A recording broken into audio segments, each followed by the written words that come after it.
Assalamualaikum warahmatullahi wabarakatuh. Nabi Nuh merupakan nabi yang berada di urutan ketiga setelah Nabi Adam alaihi salam dan Nabi Idris alaihi salam yang wajib kita ketahui dan kita pelajari. Nabi Nuh sendiri merupakan keturunan Nabi Adam yang ke-9. Dikutip dari kitab Ibnu Katsir tentang kisah para nabi, jarak antara Nabi Nuh dengan Nabi Adam adalah 10 abad. Agama Islam yang dibawa Nabi Adam terus berkembang, tetapi setelah masa yang panjang antara Nabi Idris dan Nabi Nuh menyebabkan umat manusia, yaitu kaum Nabi Nuh yang ada pada saat itu, sudah sangat jauh menyimpang dari jalan Allah Subhanahu wa Ta'ala. Mereka kembali pada perbuatan ingkar dengan menyembah patung-patung yang mereka anggap sebagai Tuhan. Mereka meniru bapak-bapak mereka terdahulu dan menganggap bahwa perbuatan itu pasti benar. Patung-patung itu pada awalnya adalah orang-orang saleh yang menjadi pewaris Nabi Idris, yang berdakwah agar agama Islam selalu diamalkan oleh masyarakat. Para orang saleh yang bernama Wad, Suwa ini selalu mengingatkan masyarakat agar bertakwa kepada Allah Subhanahu wa Ta'ala. Akan tetapi ketika para orang saleh ini meninggal, maka iblis laknatullah mulai membisik-bisiki nenek moyang kaum Nuh untuk tidak melupakan jasa mereka. Cara untuk tidak melupakan jasa mereka adalah dengan membuat patung-patung yang menyerupai orang-orang saleh tersebut. Pada masa awal perbuatan patung ini, keimanan dan keislaman masyarakat masih terjaga. Akan tetapi seiring dengan waktu dan setelah beberapa generasi, ketika ilmu agama mulai memudar di antara mereka, maka secara perlahan tapi pasti iblis mulai menggiring kaum Nabi Nuh untuk menyembah patung-patung ini dan menjadikannya sebagai Tuhan. Demikianlah cara licik iblis dalam melakukan tipu dayanya kepada umat manusia. Nabi Nuh alaihi salam mendapatkan beberapa petunjuk dari Allah Subhanahu wa Ta'ala agar membersihkan keimanan kaumnya untuk menyembah hanya kepada Allah.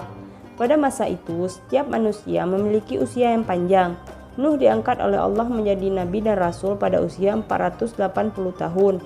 Dalam Al-Quran disebutkan bahwa usia Nabi Nuh adalah 950 tahun. Sepanjang usianya tersebut, Nabi Nuh alaihi salam berdakwah dan menyeru tiada kenal lelah, tidak hanya kepada orang-orang yang di sekitarnya, tapi yang utama kepada anggota keluarganya sendiri.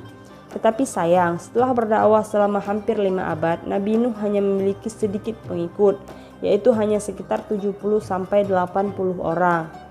Pengikut Nabi Nuh alaihi salam yang hanya terdiri dari orang-orang biasa, bukan orang terpandang dan orang kaya raya. Sedangkan kaum Nuh yang kafir itu tidak suka bila berdekatan dan bersama-sama dengan orang-orang tersebut. Mereka menganggap bahwa derajat mereka lebih baik daripada Nabi Nuh dan para pengikutnya. Penolakan atas ajakan Nabi Nuh tidak hanya berasal dari kaumnya saja, tetapi juga berasal dari kalangan keluarga terdekatnya sendiri. Istri beliau dan putra kandungnya sendiri, Kan'an, dua orang ini secara terang-terangan menentang ajaran Nabi Nuh dan mempengaruhi orang lain untuk tidak mengikuti ajaran Nabi Nuh alaihi salam. Pemimpin-pemimpin kaum yang kafir itu kemudian berkata akan dengan rela mengikuti Nabi Nuh alaihi salam dengan syarat pengikut-pengikut Nabi Nuh yang terdiri dari orang-orang yang hina ditinggalkan atau dibiarkan dan diusir. Tentu saja Nabi Nuh menolak syarat tersebut. Pemimpin-pemimpin kaum yang kafir merasa kesal kemudian menantang Nabi Nuh alaihi salam. Bila memang kedurhakaan mereka kepada Allah akan mendatangkan azab yang besar, maka mereka meminta Nabi Nuh agar menyegerakan datangnya azab tersebut. Nabi Nuh kemudian mendapat petunjuk dari Allah Subhanahu wa Ta'ala sekaligus merupakan mukjizat Nabi Nuh alaihi salam yang diperintah Allah untuk membangun bahtera yang besar. Bahtera itu terbuat dari kayu jati. Bahtera tersebut kemudian dikerjakan oleh Nabi Nuh bersama dengan para pengikutnya. Pembuatan bahtera tersebut ternyata memakan waktu yang lama, yaitu mencapai 40 tahun. Selama itu Nabi Nuh alaihi salam diuji kesabarannya menghadapi kaumnya yang memandang pekerjaannya itu sebagai pekerjaan orang yang gila karena membangun bahtera di atas bukit di gurun pasir. Menurut Ibnu Abbas, bahtera Nabi Nuh memiliki ukuran panjang 1200 hasta, lebar 600 hasta. Bahtera itu dibuat 3 tingkat, yaitu tingkat pertama diperuntukkan untuk hewan, tingkat kedua untuk manusia, pengikut Nabi Nuh, dan tingkat ketiga untuk bangsa burung. Bagian atas bahtera itu ditutup juga dengan kayu penutup. Nabi Nuh alaihi salam kemudian berdoa kepada Allah Subhanahu wa Ta'ala. Beliau memohon agar Allah jangan membiarkan seorang dari kaum dan pemimpin yang kafir itu tetap tinggal di muka bumi. Jika dibiarkan hidup, nantinya mereka akan menyebabkan banyak orang menjadi tersesat dan selalu berbuat maksiat. Setelah selesai membuat bahtera di atas bukit di tengah gurun pasir selama kurun waktu 40 tahun, maka Allah memerintahkan Nabi Nuh untuk bersiap-siap. Sebagai tandanya adalah akan muncul air dari dalam tanur dan dapur rumah Nabi Nuh alaihi salam. Maka pada suatu hari, tanur itu mulai menunjukkan tanda-tandanya dari dalam rumah Nabi Nuh. Mengetahui hal itu, Nabi Nuh pun segera membuka bahteranya dan mengajak orang-orang mukmin untuk menaikinya. Jibril turun ke bumi. Nabi Nuh membawa burung, binatang buas, binatang yang berpasang-pasangan, sapi, gajah, semut, dan lain-lain.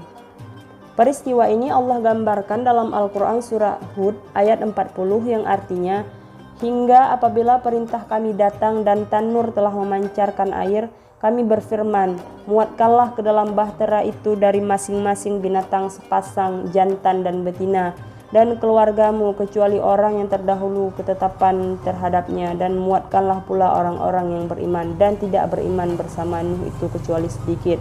Quran Surat Hud ayat 40. Istri Nabi Nuh tidak beriman kepadanya sehingga ia tidak ikut menaiki perahu, dan salah satu anaknya Kan'an juga tidak beriman. Hanya ada 80 orang mukmin yang memasuki ke dalam bahtera. Hewan-hewan darat Allah kumpulkan di lantai pertama kapal, sedangkan lantai kedua manusia dan lantai ketiga jenis burung. Agar hewan buas tidak memangsa hewan jinak, maka Allah turunkan demam kepada hewan buas tersebut. Setelah semua makhluk yang Allah takdirkan selamat masuk kapal dan pintu kapal pun ditutup, maka dengan kekuasaannya Allah turunkan air dari langit dan air dari bumi. Air mulai meninggi yang keluar dari celah-celah bumi. Tiada satu celah pun di bumi kecuali keluar air darinya. Selain itu, dari arah langit pun mulailah turun air hujan yang sangat deras dan belum pernah terjadi sebelumnya sedemikian deras seperti itu di bumi. Termasuk pula sesudahnya tidak akan ada lagi hujan seperti itu. Lautan semakin bergolak dan ombaknya menerpa apa saja dan menyapu bumi. Isi perut bumi pun bergolak dan bergerak dengan gerakan yang belum pernah terjadi sebelumnya. Tidak wajar sehingga mengakibatkan bola bumi tenggelam dalam air untuk pertama kalinya. Dan bumi pun menjadi seperti sebuah bola air. Peristiwa ini Allah Subhanahu wa taala gambarkan dalam Al-Quran yang artinya, maka kami bukakan pintu-pintu langit dengan menurunkan air yang tercurah, dan kami jadikan bumi memancarkan mata air. Maka bertemulah air-air itu untuk satu urusan yang sungguh telah ditetapkan. Dan kami angkut Nuh ke atas bahtera yang terbuat dari papan dan kayu. Quran Surah Al-Qamar ayat 11-13. Air terus naik tinggi hingga di atas kepala manusia, bahkan hingga melampaui ketinggian pohon dan puncak gunung. Akhirnya seluruh permukaan bumi diselimuti dengan air. Itulah banjir dan tsunami terdahsyat serta terbesar sepanjang masa. Tidak ada banjir sebesar ini lagi hingga sampai tiba hari kiamat nanti. Nabi Nuh alaihi salam dikaruniai 4 orang keturunan. Putra tertuanya bernama Kan'an dan adik-adiknya bernama Yafid, Sam, dan Ham. Kan'an tidak mau masuk ke dalam kapal dan tetap ingin menyelamatkan diri dengan berenang menuju puncak sebuah gunung yang belum terjamah air. Kan'an yakin air tidak mungkin sampai puncak gunung tersebut. Ketika seluruh air telah menutupi bumi, muncullah naluri kasih sayang seorang ayah yang akhirnya membuat Nabi Nuh alaihi salam dengan segala upaya berusaha mengajak hingga membujuk dan merayu Kan'an, anaknya, supaya bersedia ikut bersamanya naik bahtera. Kan'an, anakku, naiklah ke perahu bersama kami. Janganlah kau mati bersama orang-orang yang kafir. Kan'an menjawab, tidak ayah, aku akan selamat berada di puncak gunung itu, kata Kan'an. Kan'an, dengarkanlah ayah, tidak ada satupun yang dapat melindungimu dari keadaan ini selain Allah yang Maha Penyayang. Quran Surah Hud ayat 42-43. Di sela pembicaraan antara ayah dan anak tersebut, tiba-tiba muncullah gelombang besar yang menghalangi keduanya. Kan'an seketika lenyap dari penglihatan Nabi Nuh alaihi salam. Nabi Nuh alaihi salam berusaha mencari, namun beliau tidak menemukan selain ombak yang semakin tinggi. Nabi Nuh alaihi salam sangat sedih, ia telah kehilangan anak yang sangat disayanginya. Tiada lagi permukaan bumi yang tersisa, seluruhnya telah tenggelam hingga tak ada lagi manusia yang hidup kecuali yang berada di atas perahu. Nabi Nuh yang saat itu sangat bersedih, tanpa disadari terucaplah dari lisannya permohonan, ya Tuhanku, sesungguhnya anakku termasuk keluargaku, dan sesungguhnya janji engkau itulah yang benar dan engkau adalah hakim yang seadil-adilnya. Quran Surah Hud ayat 45. Allah Subhanahu wa Ta'ala pun menjelaskan kepada Nabi Nuh alaihi salam, "Hai Nuh, sesungguhnya Kan'an itu bukanlah termasuk keluargamu yang dijanjikan akan diselamatkan. Sesungguhnya perbuatannya tidak baik, sebab itu janganlah engkau memohon kepadaku sesuatu yang engkau tidak ketahui hakikatnya. Aku peringatkan kepadamu supaya kamu jangan termasuk orang-orang yang tidak berpengetahuan." Quran Surat Hud ayat 46.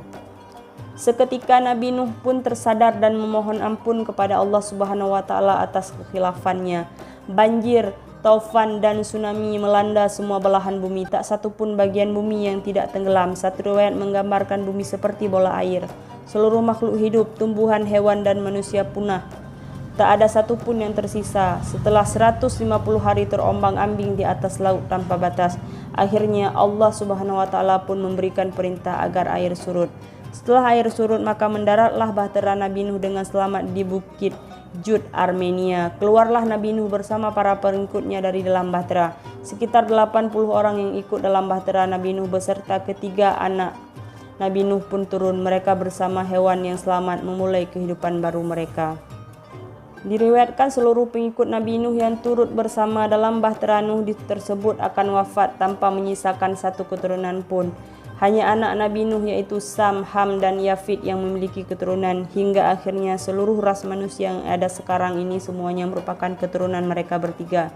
Tak mengherankan bila kemudian Nabi Nuh juga disebut sebagai bapak para manusia. Sam dan keturunannya merupakan cikal bakal bangsa Arab. Yafid melahirkan keturunan bangsa Rum atau Romawi, dan Ham menghasilkan keturunan bangsa Habasyah, Ethiopia. Demikianlah kisah Nabi Nuh dan mukjizat Nabi Nuh berupa pembuatan bahtera Nabi Nuh yang sangat besar hingga mampu menampung 80 orang beserta makhluk hidup lainnya yang dipersiapkan untuk melanjutkan kehidupan baru umat manusia setelah banjir bandang reda. Wassalamualaikum warahmatullahi wabarakatuh.